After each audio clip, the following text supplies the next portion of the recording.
La corruption est un véritable frein au développement. Les détournements de fonds, par exemple, empêchent les investissements au niveau des infrastructures scolaires qui vont entraîner le développement, au niveau des infrastructures routières, ce qui va empêcher par exemple le transport de marchandises d'un lieu à un autre. Les actes de corruption sont aussi un frein à la démocratie représentative.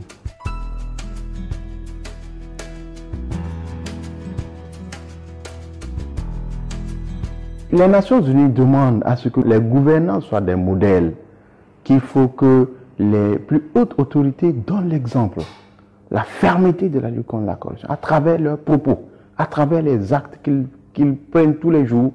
Il faut que les États aussi font des réformes pour mettre en œuvre la Convention cadre des Nations Unies de lutte contre la corruption, intégrer les dispositions pertinentes de ces conventions-là dans notre droit interne. Si nous prenons aussi le secteur de la justice, les Nations Unies demandent aux États de lutter contre l'impunité. Il faut sanctionner sévèrement les actes de corruption à travers des actions en justice et que les États n'interfèrent pas avec la justice et que ces actes-là aboutissent afin que les gens qui sont corrompus soient sanctionnés. Au niveau de la société civile, les Nations Unies demandent aux citoyens d'être éveillés, d'être plus exigeants et de promouvoir la redevabilité de l'action publique. Ça veut dire qu'un citoyen va demander par exemple à un maire de rendre compte à travers par exemple des actions, des pétitions, à travers par exemple le plaidoyer, à travers par exemple plusieurs autres actions au niveau local pour que tout le monde soit redevable. Parce que quelqu'un qui gère les fonds publics, il doit rendre compte.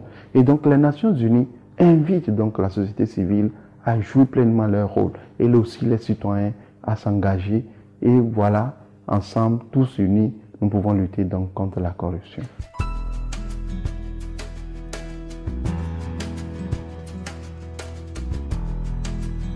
Au niveau du Togo, nous félicitons l'ANCE Togo en tant que contact national de Transparency International pour le Togo, félicite le gouvernement qui a entrepris des réformes depuis 2010 pour lutter contre la corruption.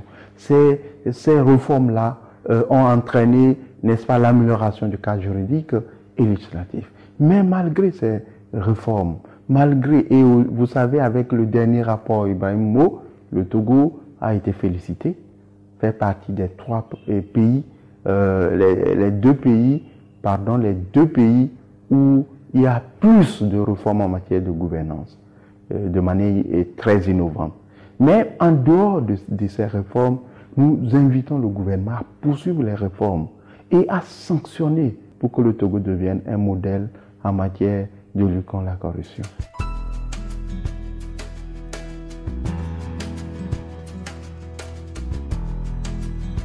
Aujourd'hui, nous sommes en train de nouer des partenariats avec les services spécialisés de l'État, tels que l'inspection générale des finances, l'inspection générale de l'État, l'ARMP, la haute autorité de lutte contre la corruption. Nous avons eu beaucoup de séances.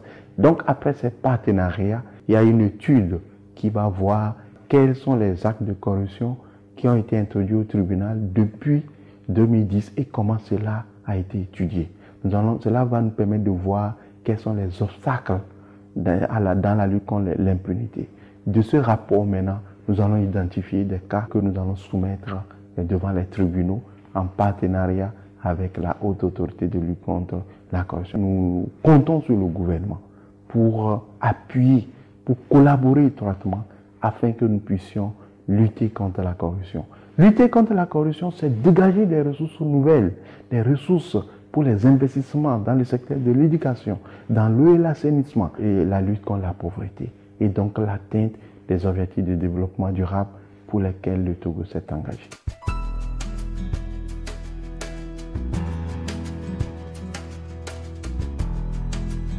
Nous demandons à l'État de poursuivre les réformes et afin d'internaliser les dispositions pertinentes qui sont contenues dans la Convention cadre des Nations de lutte contre la corruption. Nous demandons aussi à l'État d'être ferme et tous les dossiers pendants qui impliquent les actes de corruption doivent être transmis en justice et ces personnes doivent être sanctionnées sévèrement.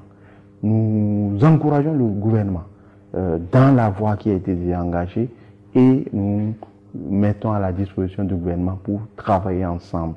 Nous demandons aussi à la société civile d'être beaucoup plus vigilant à travers des actes de redevabilité, de demander à l'État, à travers des programmes, à travers les dénonciations, d'aider l'État pour que les agents publics soient redevables, les maires, les gestionnaires des projets dans les administrations qui soient redevables, qui rendent des comptes. Aux citoyens aussi, vous avez un rôle à jouer. Ensemble, dénonçons les actes de corruption, soit en nous écrivant, en les signalant aux autorités compétentes telles que la Haute Autorité de lutte contre la corruption.